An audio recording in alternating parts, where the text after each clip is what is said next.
கோவிலுக்குள் புகுந்து பக்தர்களை தலை தெறிக்க ஓடவிட்ட 4 டன் உருவம்.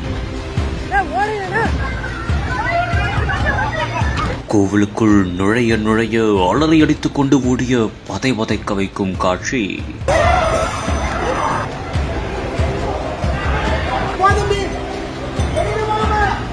பயத்தில் கோவிலுக்குள் ஓடி ஒளிந்து கொண்ட பெண்கள் ஹார்ட் பீட்டை எகிர வைத்த பதை பதைக்க வைக்கும் சம்பவம்.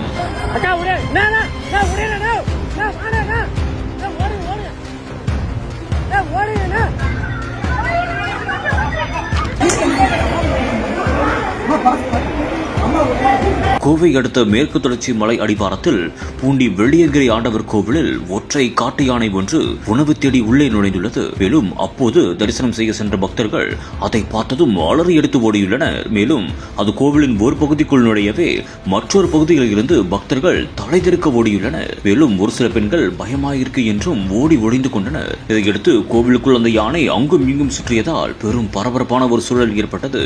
இந்த ஒரு காணொலி சமூக வலைதளங்களில் தற்போது பெரும் பரபரப்பையும் அதிர்ச்சியையும் ஏற்படுத்தியிருக்கும் அதே ஒரு வேளையில் இது தொடர்பாக நடவடிக்கையும் எடுக்க வேண்டும் என்று பக்தர்கள் கோரிக்கை விடுத்து வருகின்றனர்.